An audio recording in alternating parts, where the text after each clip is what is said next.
39 secondes. Il est venu me remettre un papier, un document de la part de la médiatrice du FASO. Je ne sais pas si on dit médiateur ou médiatrice du FASO.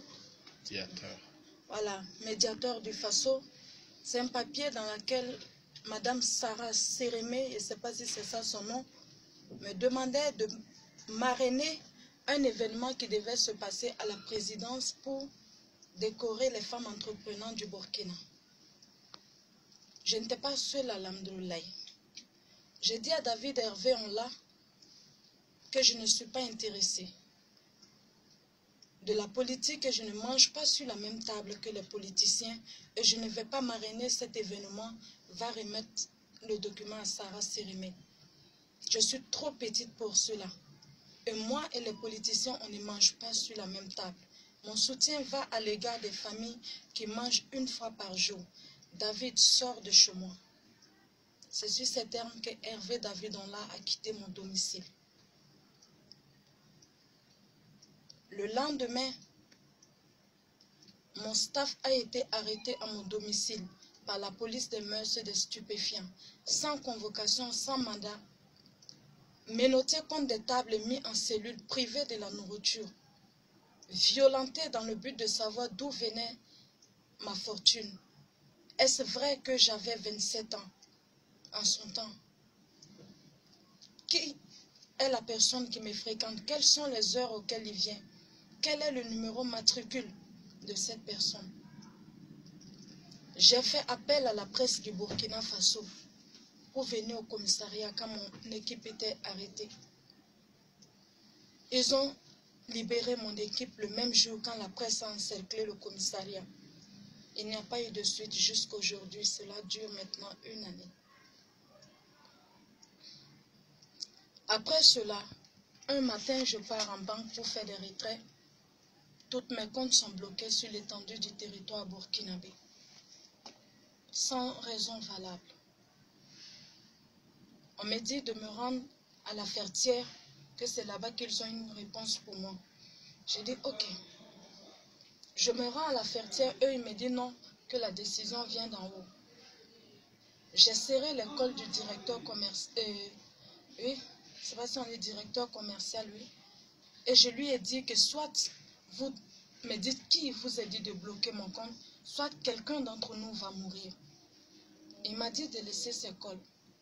Tout le monde intervenait, j'ai laissé cette école. J'ai appelé toute la presse nationale. Et dans les 15 à 20 minutes qui suivaient, sous la pluie, la presse du Burkina était présente et nombreux. Ils ont eux-mêmes vu les faits. C'est sous la pluie que le directeur commercial et l'avocat de toute la Fertière du Burkina s'est rendu avec moi pour aller débloquer mon compte et vider tout mon argent et me donner en liquidité.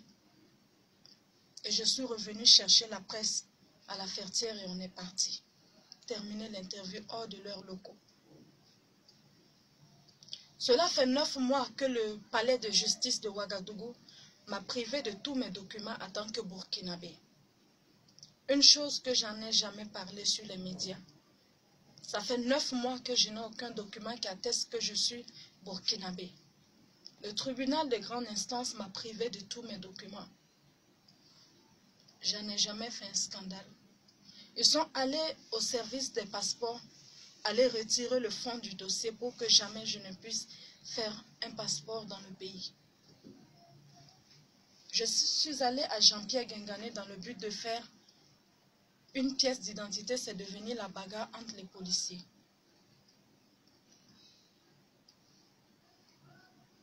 Ce pays m'a beaucoup torturé. Ok, justement, vous êtes convoqué ce lundi. Est-ce que Rama est prête à aller vraiment répondre à cet appel, à cette convocation? Non seulement je suis déterminée, non seulement je suis prête, mais j'irai au-delà de la justice. Parce que j'ai fait appel au peuple burkinabé et à la jeunesse de ce pays d'être témoin de ce qui va arriver pour la 1e fois sur la terre du Burkina Faso. Avant ma vidéo, permettez-moi de vous dire que quand j'ai reçu la lettre du haut-commissaire, je suis allée au domicile du président Rochmark Christian Kaboré, avec mes 2 chauffeurs ici présents.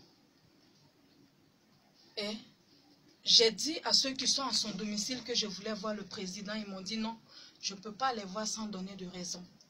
Je leur ai dit que le président me crée des problèmes dans le pays. Cette fois-ci, il va répondre. Ces gendarmes et tous ceux qui étaient devant la porte du président m'ont dit de rentrer chez moi quand je vais me calmer, de revenir. Moi, je ne l'ai pas fait. J'ai insulté comme je pouvais le président et je suis partie. Je vais partir non seulement en justice, mais nue. Nue telle que je suis venue en ce monde, avec le Coran et les grands imams de ce pays. Parce que moi, au-delà de la parole, je vais maudire la justice burkinabé.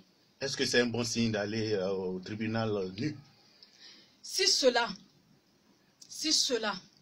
va faire couler le sang de mon innocence au tribunal, si cela fera que les dieux de nos terres et nos morts et notre Dieu et le Coran lui-même maudira le palais de justice pour mon innocence, qu'il en soit ainsi.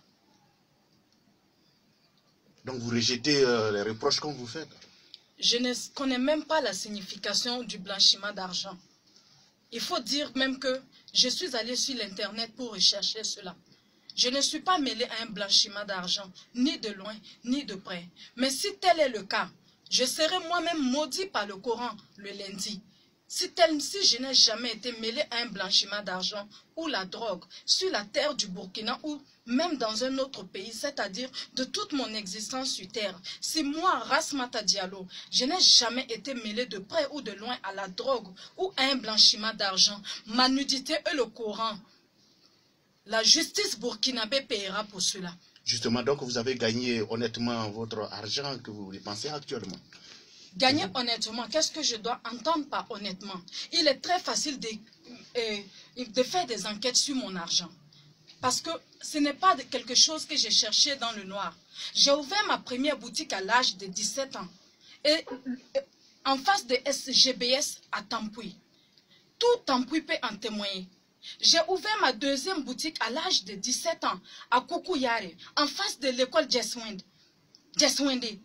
Tout en face. Le bailleur est encore vivant ainsi que son épouse. Ils peuvent témoigner de quelle année à quelle année j'ai loué ce magasin pour ouvrir ma boutique. J'ai ouvert ma troisième boutique à l'âge de 19 ans à Karpala, à côté de la pharmacie Karpala. J'ai des boutiques à Koudougou. J'ai des boutiques même qui ne portent pas de signe ni mon nom, qui m'appartiennent dans le pays. À l'âge de 17 ans, la justice burkinabé peut faire ses enquêtes. Le magasin est toujours là, à côté de SGBS, face à l'alimentation Zerban. Qui soutient Rama la slameuse? Qui soutient Rama la slameuse? Dans quel sens? Dans tous les sens, le plan économique. Économique, c'est-à-dire financier? Oui. Comme toutes les femmes de mon âge. J'ai un homme dans ma vie, moi. Comme toutes les femmes de mon âge. Et ce que le Burkina Faso aurait déjà oublié, c'est que la dernière fois que j'ai quitté ce pays, ça durait de 8 ans. Et je suis revenu définitivement au Burkina. Après 8 ans d'absence, je suis revenu définitivement au Burkina Faso le 28 janvier 2016. Mon passeport entre les mains de la justice peut en témoigner. Mon retour définitif au Burkina. Après 8 ans d'absence au Burkina. Pourquoi ce pays recherche d'où vient ma fortune? Ok. Justement, vous avez un appel particulier à l'endroit de la population burkinabé, j'allais dire le peuple burkinabé, en particulier la jeunesse. Quel est ce message-là? Au fait, je vais non seulement montrer aux yeux du monde que notre justice est faux. Notre justice a dépassé les limites. Je veux amener la jeunesse burkinabé désormais à défendre son innocence au prix de sa vie et de sa dignité. Que d'aller en prison dans l'innocence. Ok, Rama Amore. Il y a une convocation du tribunal.